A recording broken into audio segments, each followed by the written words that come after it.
હરિગુરુ સંત ત્રણનું એક જ સ્વરૂપ છે, એ પરમાત્માનું સ્વરૂપ છે. ગુરુ એ નિર્ગુણ બ્રહ્મનું સ્વરૂપ છે અને બ્રહ્મ સર્વ વ્યાપક છે.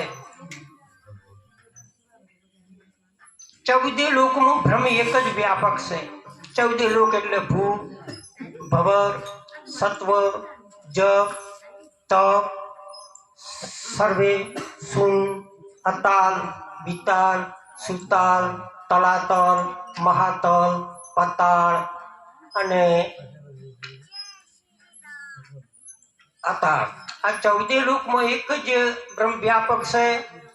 એ સર્વથી ચેતન છે અને બીજા એના સ્વરૂપ છે. બ્રહ્મ અરૂપ છે તો જીવ તેનું સ્વરૂપ છે. બ્રહ્મ અરૂપ છે તો માયા તેનું સ્વરૂપ છે.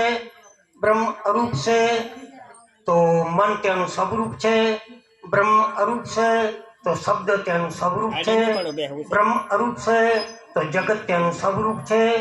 બ્રહ્મ અરૂપ છે તો 24 અવતારો પણ તેનું સ્વરૂપ જ છે.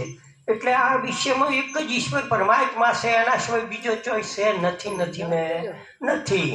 એટલે એક જ એ ઈશ્વર પરમાત્મા જેને આપણે ખોળવા માટે કોઈ જપ કરે, કોઈ તપ કરે, કોઈ તીરથ કરે, કોઈ વ્રત કરે, કોઈ અનંત જાતના કર્મ કરે છે, પણ એ ઈશ્વર પરમાત્માની આપણને પારખ થતી નથી. કેમ કે ગોતીને અંત આવી ગયો છે. છેવટે આ દેહ પડી જાય છે, પણ કોઈ એની પારખ પડતી નથી. કેમ કે જ્યાં ખરી વસ્તુ છે ત્યાં જીવ જાતો નથી અને ઝાકળીએ ચડ્યો છે. ઝાકળીએ ઈશ્વર ભગવાનને ગોતવા માટે, કોઈ દેવી દેવતાને ગોતવા માટે કેટલા બધા ઉદ્ભાત કરી રહ્યા છે, તમે જોવો તો.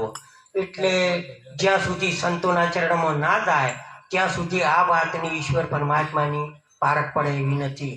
સતચિત ને આનંદ તેની ઉત્પત્તિ આદિ કોશી આત્મા પ્રથમ અખંડાનંદ તેમાંથી તેની ઈચ્છા અને ઈચ્છામાંથી પુરુષ અને પુરુષમાંથી પ્રકૃતિમાંથી શૂન્ય અને શૂન્યમાંથી આકાશ ને આકાશમાંથી જળ, તેજ અને તેજમાંથી જળ ને જળમાંથી પૃથ્વી અને જળમાંથી પૃથ્વી પછી તૃણથી ચડી આવ્યો કણ અને કણમાંથી અન્ય પૃથ્વીના આધારે, પૃથ્વી પાણીના આધારે, પાણી તેજના આધારે, તેજ આકાશના આધારે, આકાશ શૂન્યના આધારે, શૂન્ય પુરુષના આધારે, પુરુષ નામના આધારે અને નામ સતના આધારે. સત્ય પાર બ્રહ્મ વસ્તુ છે.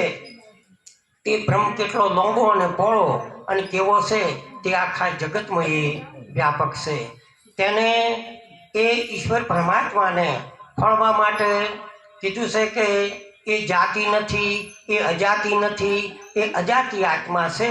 આત્મા તે સત્ય છે અને જગત તે મિથ્યા છે. કોઈની ન પહોંચી ત્યાં મત બોધીને બેઠા છે. મઠ ખાના પીના બની ગયા લઠ. ચોથી તૂટે ઘટનો પટ. જો તૂટે ઘટનો પટ તો સમજી શકાય જટ. આ બોલે ઘટોઘટ બોલે તે જ સતનો વાસી, ઘટોઘટ સાક્ષી દેનારો તે જ સતનો વાસી, અજાના જૂથમાં બેઠો તે સતનો વાસી અને નકળંગી નામ છે ન્યારું, 52 અક્ષરથી 12. જાહેર જ્ઞાન સમજાવી ખુલી ગઈ જ્ઞાન કી બારી, ગુરુ ગોવિંદ કી બલિહારી, દાસ રાયા રામ નિજ નામના અધિકારી, ભેદ ભ્રમ કા સબ તૂટ ગયા ભારી. આ વાત સમજવા માટે ઈશ્વર પરમાત્માની તો એ સંતોના ચરણમાં જવાય તો જ એની ઈશ્વર પરમાત્માની પારખ થાય. પણ આપણે કહીએ જ્યાં તોય પણ આપણે મહેનત કરતા નથી. ગુરુ મહારાજે તો બધું સબ તમને આપ્યું. તમારા બાપાએ તમને 10 વીઘા હતી કે 10 વીઘા આવી, પણ હવે મહેનત ના કરો તો કોઈ શું કરે? બાપાનો વોક એ આપણા વોક છે. એમ આપણે ગતું બિલકુલ વોક આપણી મહેનત કરતા નથી અને કોકનું ગાયું વાભળવું, કોકનું બોલેલું વાભળવું, કોકનું કરેલું શીખવું.